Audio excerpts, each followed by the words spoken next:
Hi, everyone. Welcome to our first webinar of 2026. We're going to give just a couple of minutes for folks to hop on, but if you want to introduce yourself in the chat, please feel free to do so. Name, institution, maybe kind of where your institution is, and we will get started in just a minute.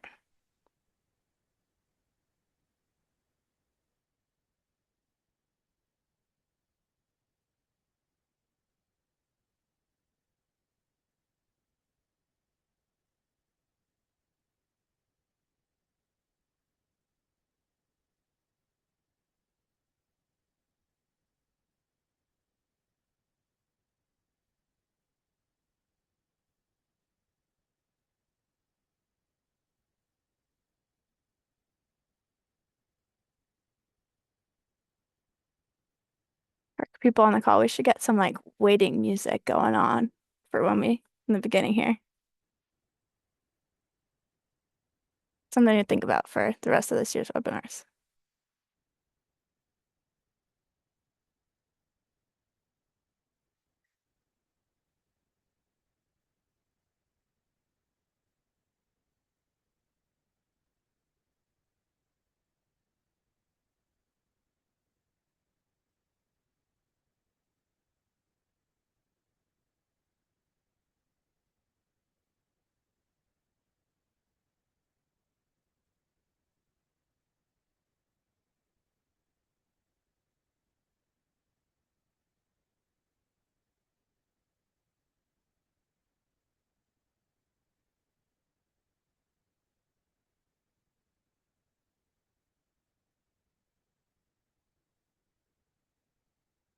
Okay, I'm seeing those attending numbers start to slow down, but people are still coming in, which is great. So again, please feel free to introduce yourself in the chat. But we are going to get started because we have two great presenters today and want to make sure we hear from them, but then also have time to ask them any questions that we might have towards the end. So I'm going to get going.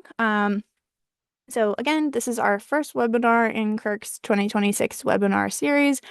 We do 5 to 6 webinars throughout the year, and really excited that this is our first one because this is such a popular topic. Really appreciate everyone taking the time to be here with us today.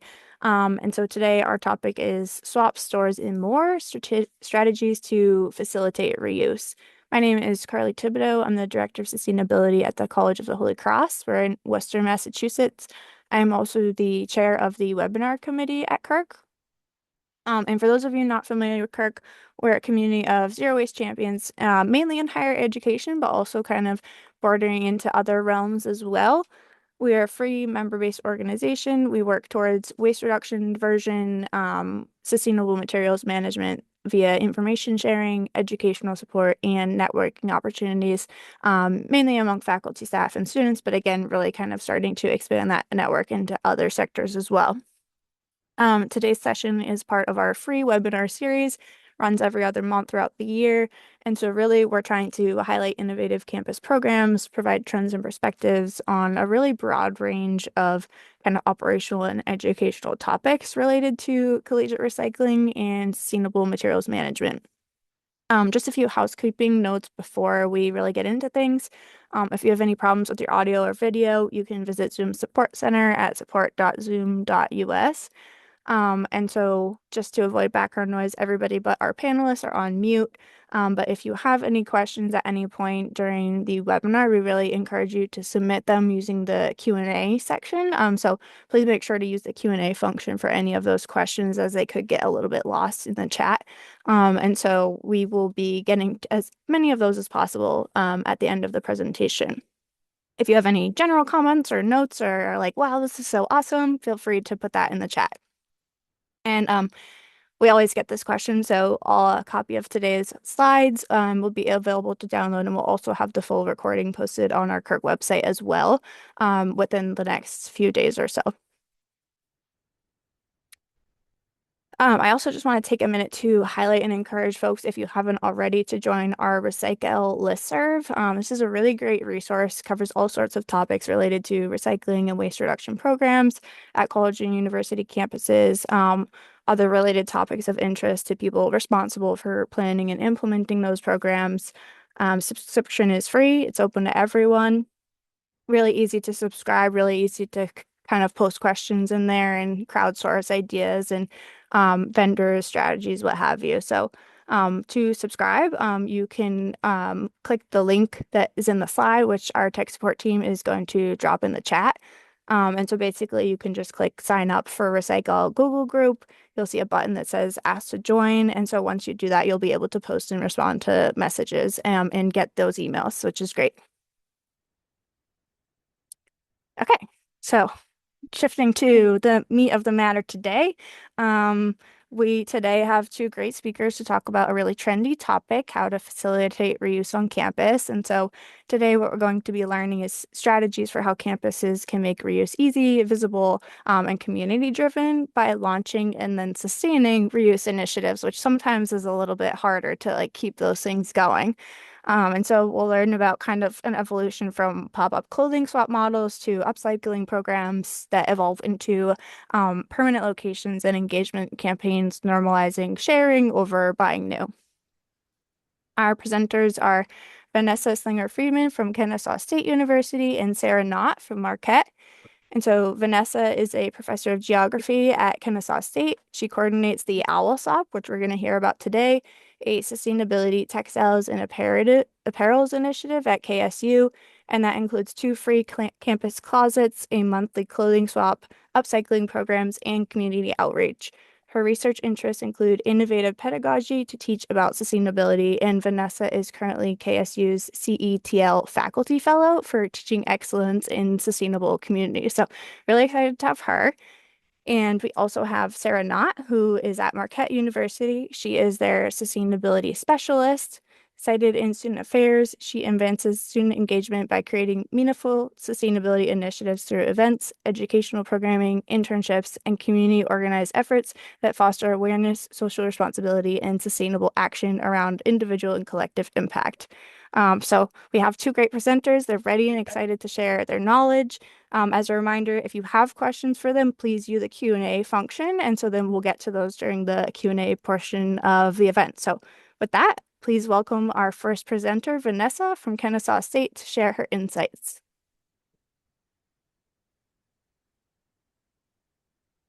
So good afternoon, and thank you so much for welcoming us and having us here on this topic that I know is near and dear to both of us. 1 second, I just want to make sure that I'm sharing.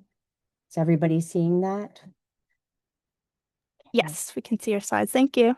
Wonderful. So yeah, again, thank you so much for having us. I thought I'd just very quickly give you a little context of where Kennesaw State University is. It's 25 miles northwest of Atlanta, downtown Atlanta.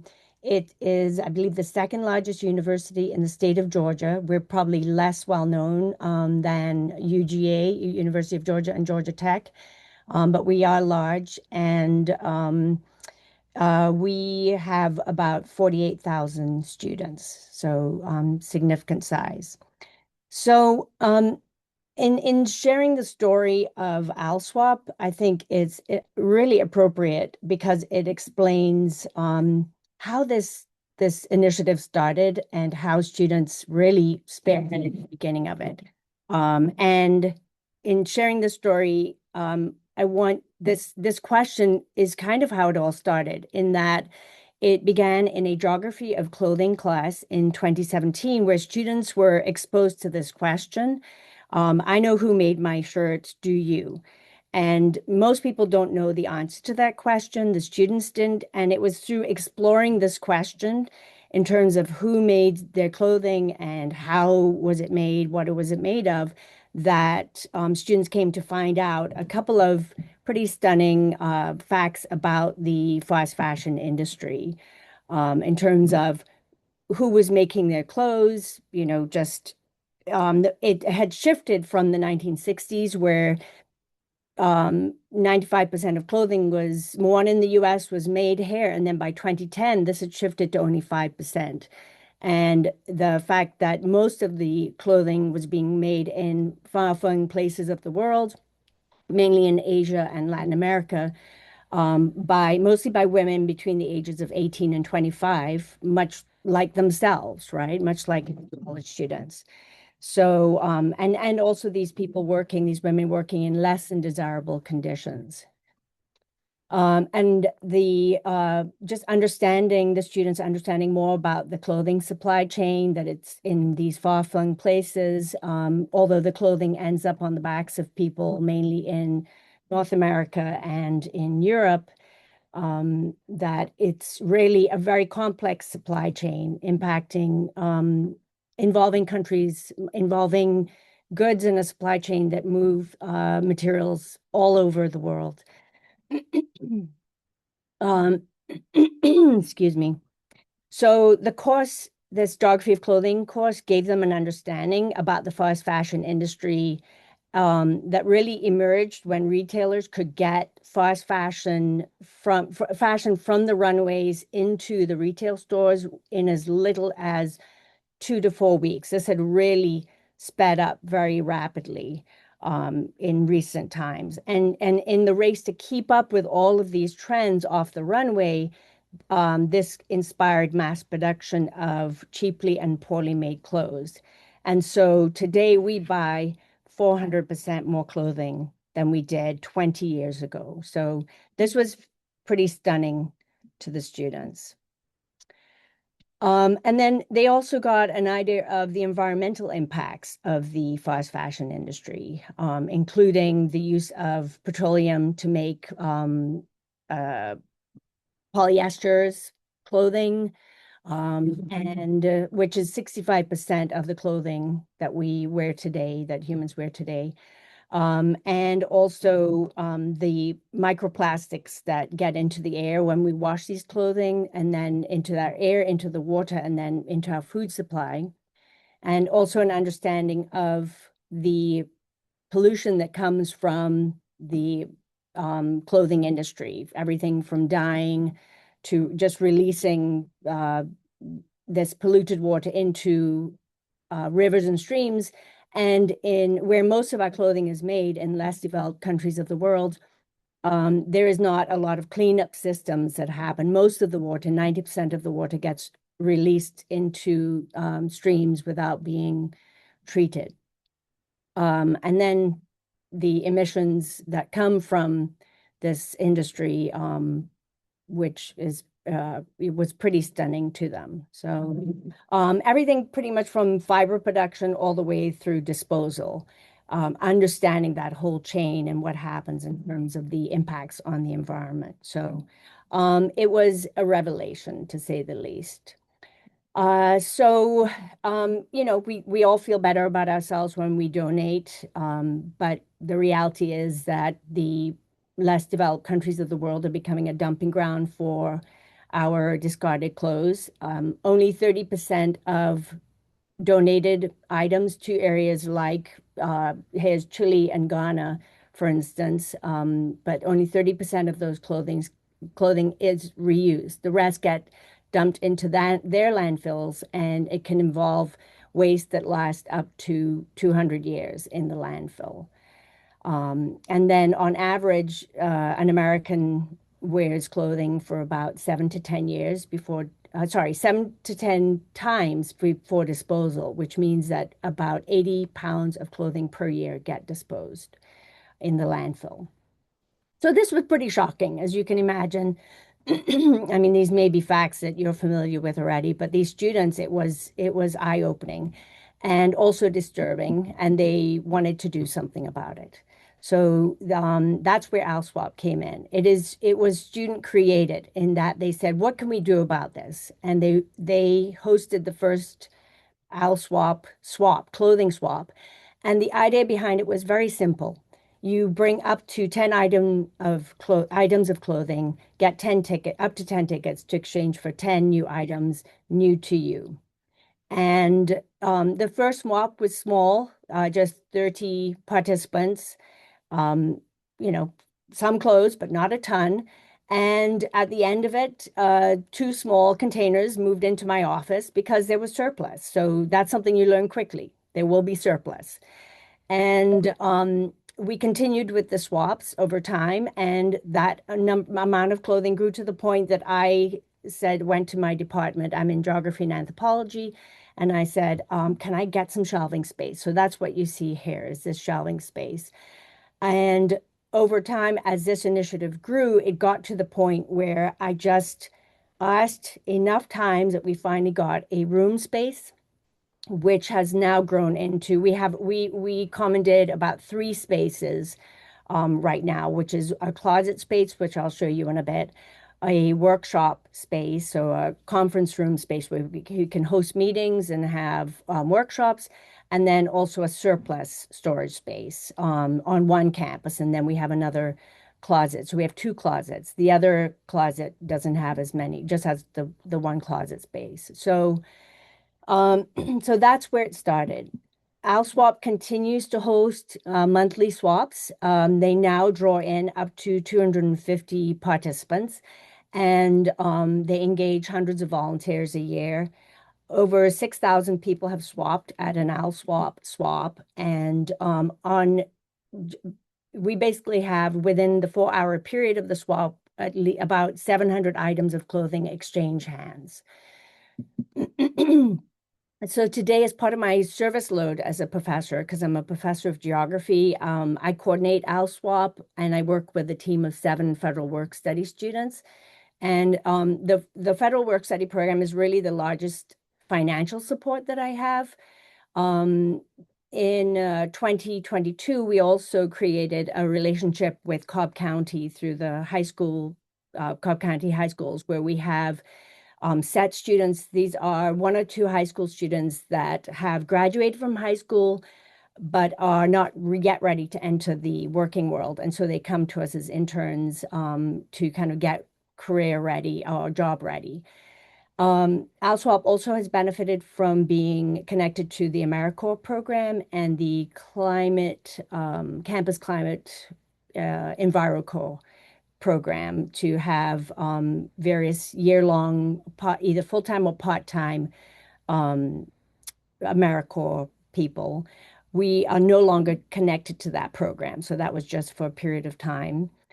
And we've also tapped into an amazing group of volunteers through our Give Pulse system. I know some of you may not be familiar with Give Pulse, but it's like how people sign up to volunteer. And then in the past 2 years, OwlSwap has also received the support from the creation of a living learning lab coordinator position. And actually, Lauren Hughes, who is that position for us, is on the webinar with us today. So it really is the living learning lab coordinator positions is this collaboration between kind of the academic side of KSU and the campus, physical campus space. And really the idea is to kind of build these capacities for more sustainable campus through having this experiential hands-on capacity for students to get involved. So this team, it runs 2 entirely free donation-based closets, 1 on each campus. They're open 4 days a week from 11 a.m. to 5 p.m. And we do a lot of collaboration with student groups, other campus organizations, to meet their programming needs. We're at 7 different career planning and development career fairs per semester with racks with professional attire, all secondhand, all donated, so that students are ready and able to meet prospective employers. Between the free closets, the Dress for Success program, we basically are trying to have an impact on this situation identified by a Best Colleges survey here. This quote you see, 3 in 5 college students face some sort of basic form of basic needs insecurity. So that's something we're trying to help with. So other creative reuse things that we've done, because we get a lot of surplus clothing that will not go out of the closet, either because of the style or, well, usually the style, is that we collaborate with external partners like Must Ministries, the Austell Police Department that have a clothing closet, to provide assistance to residents in poverty, refugees, and the homeless community. We've also launched two high school closets in the local area that allow us to kind of expand this sustainable model that OwlSwap provides. We have mending and upcycling workshops hosted by OwlSwap, and these extend the life of clothing. I would say that between the swaps and the closet and the workshops, we're trying to reduce textile waste and then also the pollution by diverting these clothing items from the landfill, and also the associated pollution with buying new clothes from that process of newly made clothes being creators of pollution. And at the same time, creating a community, right? A community of where, as Carly said, it's okay to wear secondhand. It's actually cool because it's vintage and it's exciting to kind of make your statement about your style that way. Other creative use is that because we have a fairly strict policy about landfilling any products, so we are very creative in coming up with ways to reuse clothing. We made collaborations with a gym owner to make use clothing items to make punching bags. We also have a graduation gown collection and reuse uh, project or initiative. We make cords with t-shirts that cannot be reused again, so graduation cords for our team members. Some newer initiatives that are just at the beginning tie more to research at KSU, and one is growing of mushrooms on textiles. So there's one professor who is just reaching out to us, and we had a first donation of clothing of textiles for that yesterday. And also, we've already done, we're working with another architecture professor who is making fabric formwork to create beams in a more sustainable manner.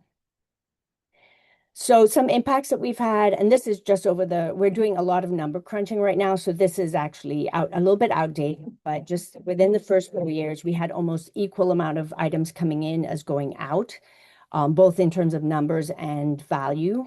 Not quite the same, but pretty close, which allowed us to save 11,000 pounds of clothing and also prevent 898 metric tons of carbon dioxide emissions. And at the same time, OwlSwap also saved 22 million gallons of water through clothing reuse, in addition to any associated pollution from dyes and other chemicals that would have been used in making new clothes. So while I'm a geography professor, I'm going to tell you that OwlSwap, because of its appeal, I mean, we all wear clothing, right? Every day we put clothing on our bodies. It has very broad appeal. And we have had so many different types of students, majors that have worked with us, and from across both campuses from multiple disciplines. So I've just given you an idea here of that. And then also, I think that it's important to say that outside of the experiential learning of like what is sustainability, if you're involved in OwlSwap and participating in OwlSwap, you get that exposure. But I think we've created a program within OwlSwap, working with the students, both as volunteers but also as federal work study students, that we've created this program that builds certain skill sets that for instance, through leadership positions, our federal work studies each take on a leadership position like social media lead, events planning lead, data analysis, closet coordination, builds these skill sets that are so important. And it leads me to kind of talk about one of the lessons that we have is that finding ways in an initiative like this to organically help meet the academic and student success goals of a university can help you boost that, potentially help boost support from the administration. Because you're showing them there's additional value to this, not just, oh, we're sustainable, but there's also skill building involved. So I think that's an important lesson that we've learned. We've also learned that donations are plentiful. Make sure you have lots of storage space. Also, establish strong connections with the community, internal and external, because you're going to need those to help you um, creatively creatively reuse the material that you get because there's a lot of surplus. And then don't expect that you will kind of start all of these things. This has taken us almost that we're at year 8.5 right now. It's taken us that long to build to this level. If this is something that your institution is interested in doing, start where you're at, look at where your needs are and what your capacity is, and start at that level. And I promise you it will organically grow. So, be realistic because if you bite off more than you can chew, it's a bit intimidating. And I think that it will not work very well. So now that you know a little bit more about where your clothes come from and who made them, I invite you to share this, look at this QR code here. We created this to be able to give some suggestions to everybody about what are ways that you can be more sustainable with your fashion. And this is something that we share with students and we share with anybody that we present to. And then finally, if you want to follow us, we are on Instagram at OwlSwap. And also, if you have any questions, feel free to reach out to us via email, owlswap@kennesaw.edu. So thank you so much. With that, I will stop sharing. Okay. Awesome. Thank you so much, Vanessa. That's so impressive. Also, like so many different ways to reuse textiles. The mushrooms growing on, it's so cool. Awesome. So we will now turn it over to Sarah. I saw some questions coming in the Q&A, which is awesome. But we'll turn it over to Sarah and hear about Marquette's story with reuse, and then we'll get to Q&A at the end. Thank you, Vanessa.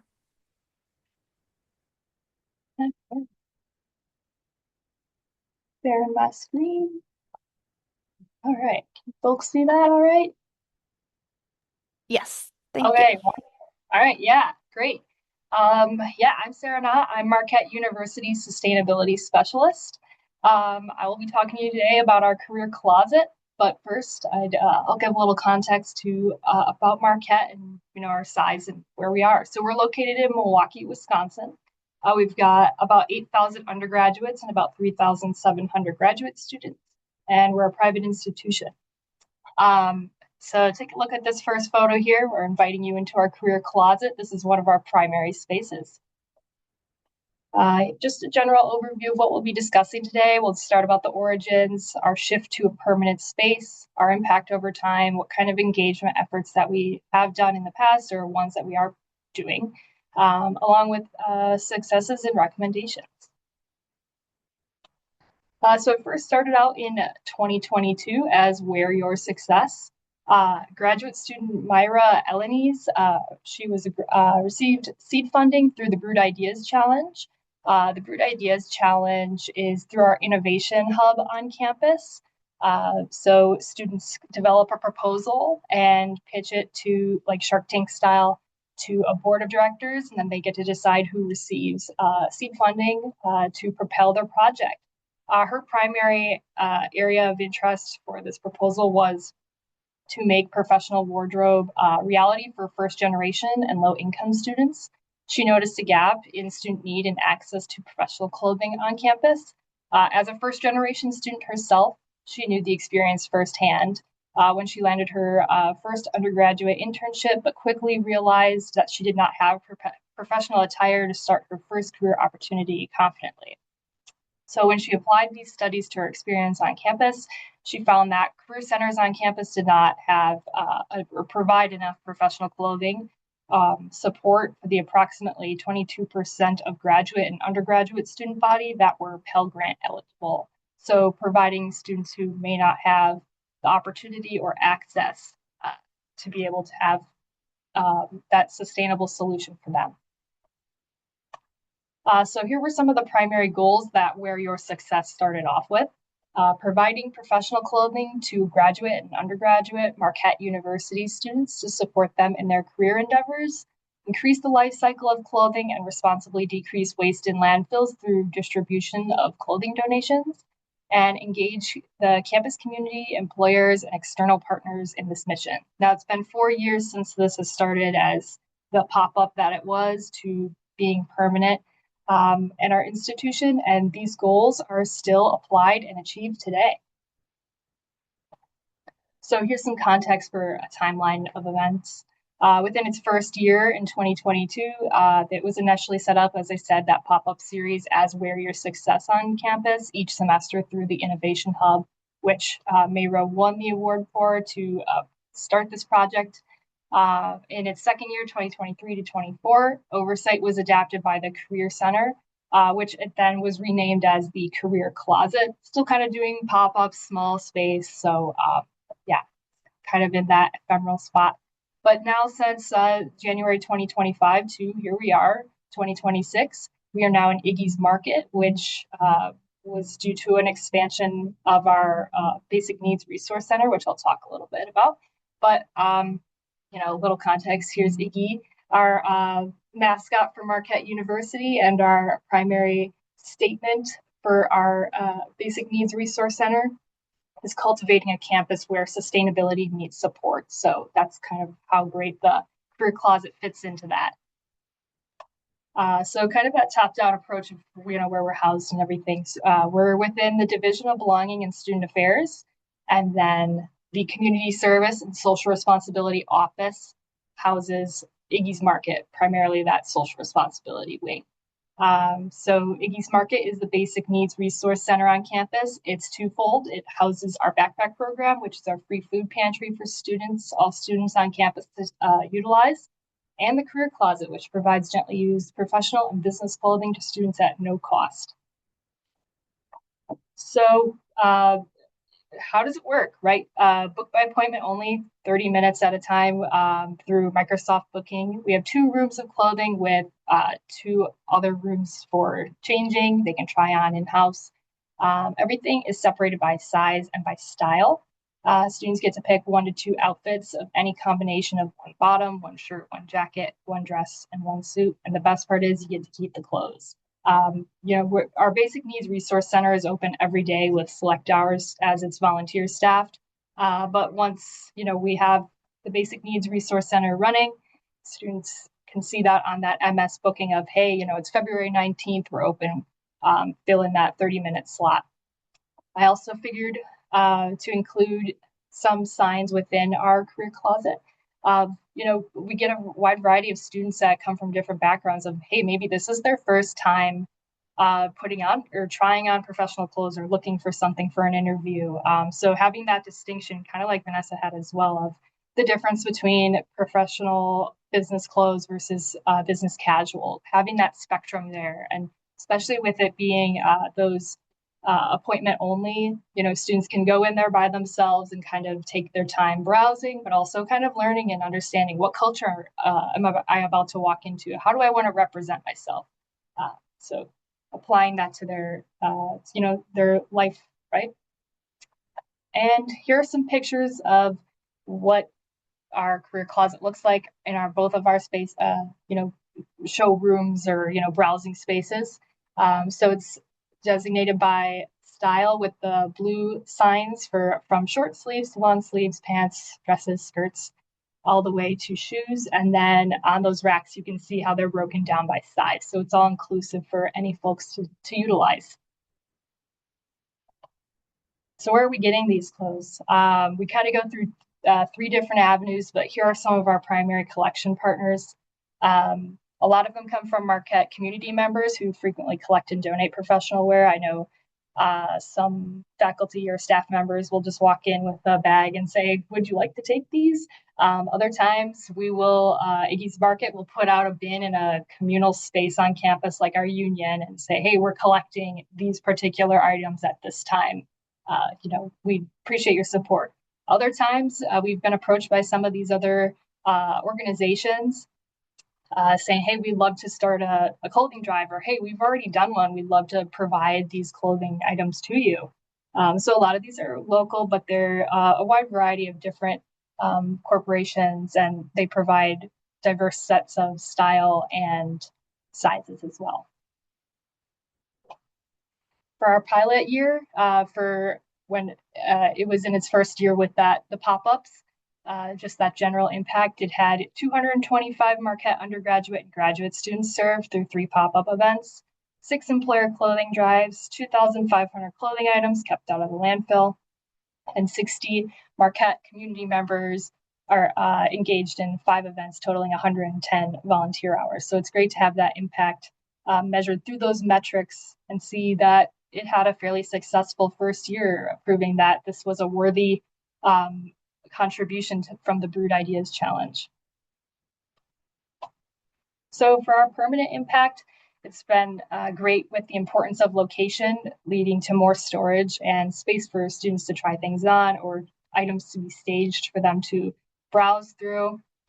But getting those consistent donations to turn things over and increase that quantity as well for them to browse through and take. But the biggest piece for us is that increased visits each year come through that visibility driven by the accessibility being in Iggy's Market Basic Needs Resource Center. Now, 7% of the visits from 2025 to Iggy's Market are for the career closet. We mostly receive folks coming in just to get those weekly grocery items from our pantry. So folks maybe don't necessarily come in for the career closet consistently just because they're not turning over their business attire, which, you know, is maybe sustainable to wear what you got. But we had also 300 plus items accepted by students for professional wear last year too, which is really great for that first year in its permanent space. And we have really great widespread support through the university and greater community at large from those donations from external stakeholders, but also seeing that we're rooted in that Basic Needs Resource Center. Student Affairs provides a lot of support and expansion of that support as well for wanting the student experience. Like, this is vital to the student experience. Okay, so I figured I'd break it down into the triple bottom line, seeing the sustainable impact of the career closet. And a primary piece for us is that access and equity piece, supporting students who may lack that access to professional attire, giving them that opportunity, but also that reduction in financial barriers to new clothing. It's so expensive nowadays, like $100 for a blazer. Who knows if you'll consistently wear it, right? But also having that promotion of inclusion by offering those diverse clothing styles and sizes, giving you those options for everyone, which leads to that confidence and career readiness. Being prepared and confident in those professional settings is vital to like a good experience. You want that confidence and strength in yourself to have that sense of belonging in the workplace. It's a different space that you're walking into. So especially if it's your first time as a student, right? And then that leads to that community building as well. Having that encouragement of donations from the Marquette community helps instill that community strength and wanting to see those students have that support, and also kind of reinforcing that value of mutual support as well.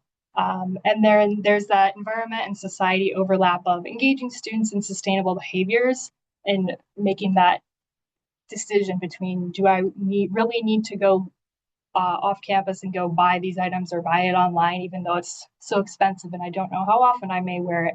But that implementing that sustainable choice and saying, this is convenient to me because it's on campus, it's free, and it's from my community. So making those socially responsible decisions.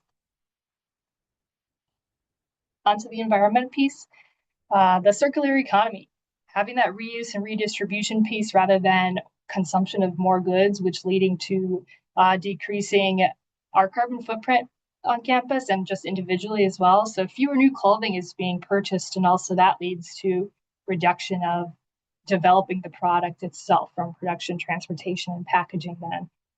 And we do have textile waste. So we have a lot of items in our inventory, and we want to make sure, hey, if we can't stage this or provide this for the student body, we want to donate it to local charities or for the unhoused or any other places that we volunteer with within our community service office. We want to make sure everyone has the right to dress for success and feel that strength. So if we have any damaged goods, we won't donate it, but we'll give it to Milwaukee textile recycling, which then takes those items and extends the life in a unique way and creating those clothing or redeveloping those clothing pieces into items for manufacturing. And onto the economic standpoint, having that direct student savings. So students saving money over time, which leads to a reduction in financial stress, which allows them to then focus more on their studies and things that taking those next steps beyond university, which leading to our institutional return on investment. Having students be prepared and better prepared students overall will typically secure stronger roles, which then improves that post-graduation employment outcome, leading to that long-term economic mobility too. Having access to those professional networks can increase lifetime earning potential, whether it's you're getting dressed for success to go out into those new roles or having the Marquette community providing donations and saying, I wish I had those opportunities as a student, or I did have those wonderful opportunities. I want to provide more for a wider variety of students, having those networks and building that community. And so now, as we are a permanent piece on campus, we have the opportunity to be able to expand, to be open to all undergraduate and graduate students. Although we are a basic needs resource center, folks that may need more opportunity for support typically come in more often, but we're for everybody. Everyone's welcome.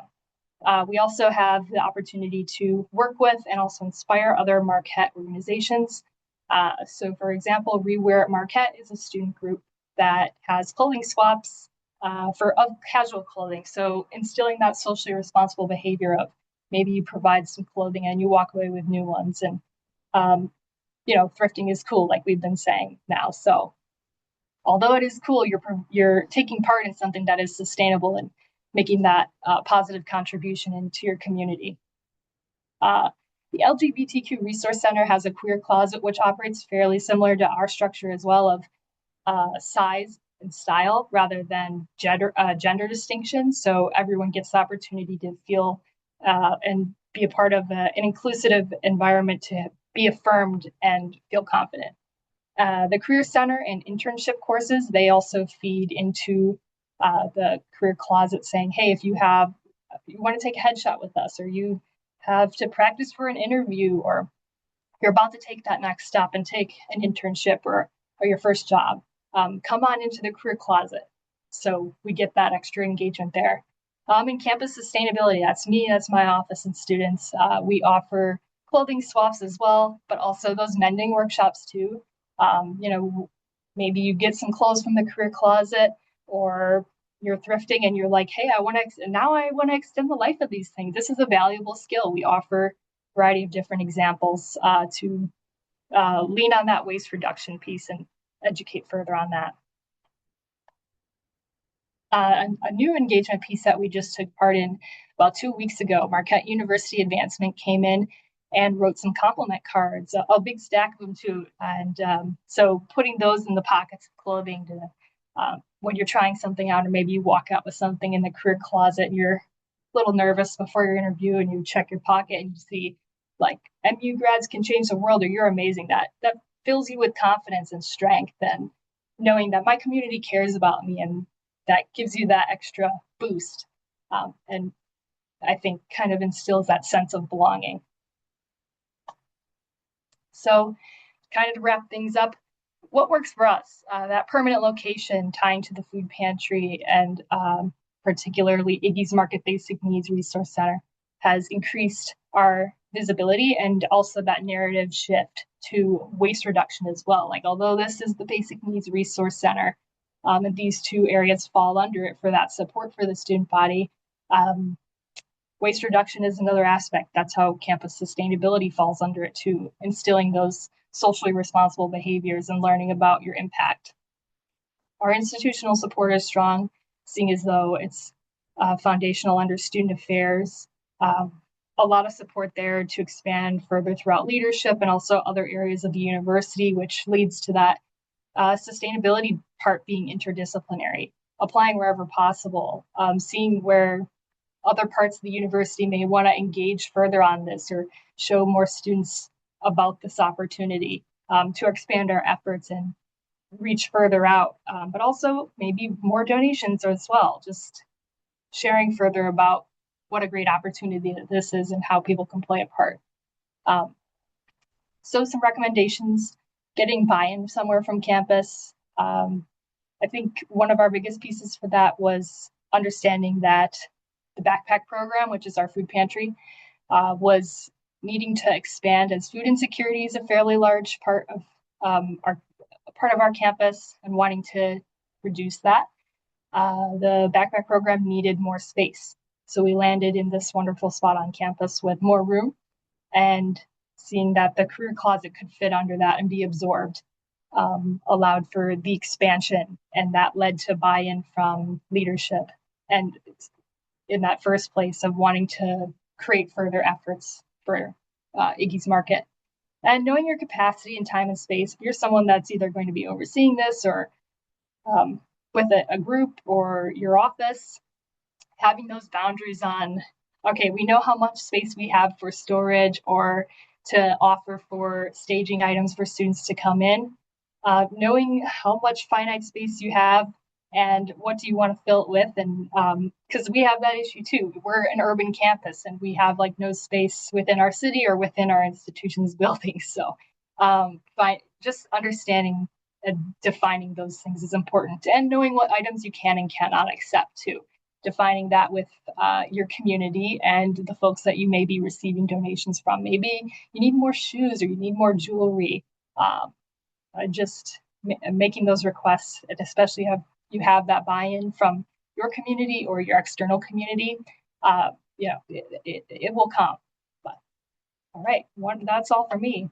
Thank you so much for listening. Awesome. Thank you so much, Sarah. I really loved how you presented kind of the benefits in terms of the triple bottom line. I feel like that really helps in terms of explaining the benefits to maybe different audience where like sustainability is not the priority and you have to find some other way to get them to see how this is important. I also love the advancement, like encouragement cards. I feel like that's such a nice little touch that like people might totally not be expecting, but really I think can contribute a lot. So that's awesome. So we're gonna go into Q&A now. I know Vanessa's been doing a great job kind of answering questions behind the scenes. Um, but And so I want to say thank you to Lauren too. She's been great. Thanks, Lauren. She's helping out with the questions as well. Awesome. Um, and so I want to ask one which I know Vanessa had answered, but I think is a really common question for people that are trying to figure out how to get these reuse spaces started. In terms of just speaking more to how do you find the space and like what are the barriers and how did you overcome them? Because I think like I know on the campuses that I've been at, space is at a premium. Whether you're in the middle of a city or in the middle of nowhere, everybody holds on to their space. So if you could both kind of speak to that a little bit more and how you maybe overcame some of those challenges. Well, it's funny, I saw a parallel with Sarah, your situation in terms of like the connection to the food pantry, because the space that we moved into was actually one that was vacated by the food pantry. They got a bigger space in the student center, very central spot. And then the space they had been in became open. And it was during COVID. So, there weren't a lot of people coming to campus. And I immediately jumped on saying, hey, I see that space is open. So we have the same issue. Space is at a premium. It's hard to get. But I think once I pushed it and finally got that space and then got the administration to see what was happening with OwlSwap and the benefits, then we have moved into the classroom space right next to that pantry space. That pantry space has become our workshop space.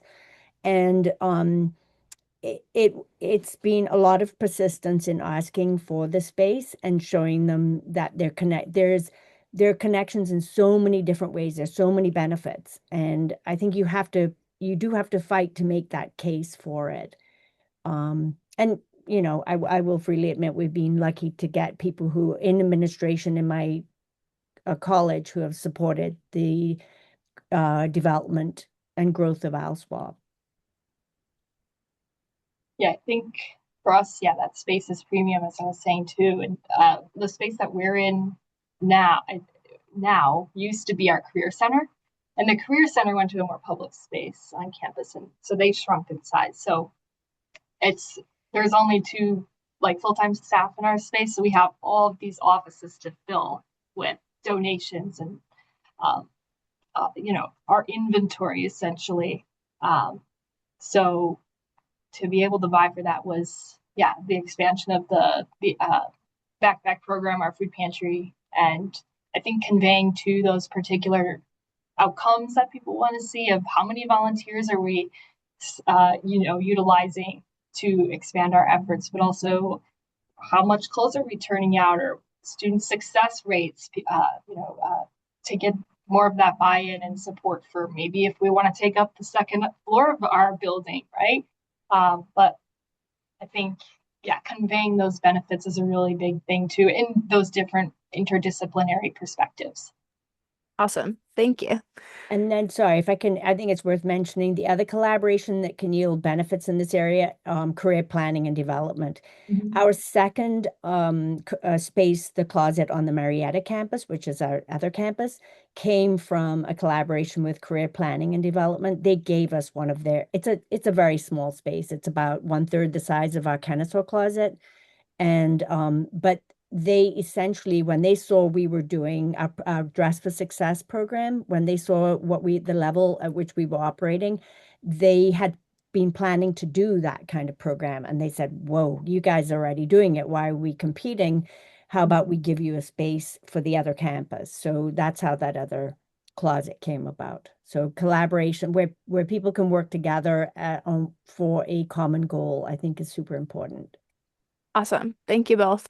Okay, another question for both of you. So both of you kind of had given various statistics in terms of like pounds of clothing or a number of items of clothing that you've been able to collect and divert. And so can you speak more to that tracking of performance over time and what does that look like? I know both of you also kind of translated that into other like social and economic benefits as well. So can you speak to like how that is tracked and how you kind of manage that over time? Yeah, we utilize a software called PantrySoft. It's only because that we use that to track what goes in and out for the food pantry. So we'll tie that both to the same because it's the same amount of contacts that we utilize and say how many visits did this individual have, what did they utilize, and then for clothing we tag everything with a size. And since we have that boundary up, you can take, you know, one shirt, one pant, or jacket, dress, or suit. We know that at least those many items are going out each time. I think we probably my supervisor and I, she's the assistant director of our office, and she oversees the career closet with us. So she and I have been brainstorming different ways to be tracking things, just so we can get those metrics and then convert them into translatable impact numbers. So we do for our closets and our swaps and any events that we do, we track the numbers of participants who tap in. So anybody, student, faculty, or staff can tap their card on a tap-in machine and it collects that information for us through Our Life, which is our, I don't know what would it be called, like it's a RSO system that tracks participation. We keep an Excel spreadsheet of everything that comes in and everything that goes out. Every single item we track. And then we use Give Pulse, which I'm not sure how widespread that is. Sarah, Yeah, you're nodding we your use that. head for tracking volunteers. So that's another number that we keep track of. I don't think I'm missing anything at that. I think that's everything that we keep track of. Yeah, awesome. So I know that there's a couple more questions in the chat. We are out of time for questions, but to both Vanessa and Sarah, would you both be open to us sharing your contact information so people can reach out to you with questions? Perfect. Okay. Absolutely. Yep. Awesome. That is great. So we do have a record of the chat and then we will share kind of Vanessa and Sarah's contact information with the recap that goes out. So if anything didn't get answered, apologies. We had a lot of great questions come in. You can follow up with Sarah or Vanessa. Okay, I'm gonna just transition over. Have a couple of quick Kirk related announcements before I let everybody go today. But thank you again to Vanessa and for Sarah for sharing their time and their insights. Really interesting to hear two really unique stories about how we can kind of get to that reuse and that circular economy on campus. It's great. Also want to say thank you to Kirk board member Claire Heyer from Swarthmore College. She's been behind the scenes, making sure everything's going smoothly, popping links in the chat and sourcing those questions and all of that. So thank you to everybody. And I just wanted to share. So as I mentioned, today was our first webinar in our webinar series. Our next one for this year will be in April on reducing single use on campus, ditching the disposable culture. That's on April 16th. So another really hot topic that everyone's always talking about. So that'll be a great webinar coming up, and more information on that coming soon. I also have on this slide our other topics for the year, which are waste diversion and reduction in athletics in June, developing effective waste signage in September, and specialty recycling streams in November. We're actively seeking presenters for these topics. So if you, your school, your colleagues are doing something really cool on these things, want to share like Sarah and Vanessa did with us today, please let us know. We have a speaker interest form on our website. And that's also where any information on upcoming webinars, presentation opportunities, the recordings from today, and also from any past webinars, that's all on our website as well. I also want to draw attention to some upcoming non-webinar events that may be of interest to folks. Coming up fast on Thursday, March 19th, we will have our annual CURC community conversation. This was formerly our members meeting, but so what we're going to do is essentially review 2025, look ahead to 2026, and then provide space for some informal conversations about kind of waste reduction best practices at higher ed institutions. And so sometimes all you need is someone to just talk to about these things, especially if you're on smaller teams. And so although the webinars provide that on specific topics, we really want to kind of create that informal space for people to just chat as well. So please join us for that. We're also going to be sharing information at that meeting about how to become part of the CURC board of directors, which I'm on. We have our application that is actually open now. So really looking for folks that are working in higher ed or similar settings with a desire to kind of advance just and sustainable society for everyone by advancing these sort of environmental and social solutions to these challenges of waste. Our application deadline is April 1st, so please, again, feel free to apply. We would look forward to seeing your applications come in and having new folks work on these awesome programs with us. And then the last way to get involved, if you're one of our awesome vendor partners on the call, we're also looking for annual sponsor or individual webinar sponsors that help kind of continue to allow us to offer these webinars for free. Really great opportunity to bring your product or business to experts, to practitioners, thought leaders who are working with sustainable materials management in higher ed. And so again, by supporting this, you're going to help advance zero waste education, but you're also gaining direct exposure to a really highly engaged audience of decision makers at colleges and universities. So if you'd like to learn more about that, we also have that on our website as well. So that's all for today. One more time, please join me in thanking Sarah and Vanessa for their time, for Claire being behind the scenes. We really appreciate everyone's participation and engagement today. And we will have the presentation and recording up on the CURC website within the next couple of days. So enjoy your day, everybody. Thank you. Yeah, thank you. And thank you, Carly, for overseeing it all. Great work.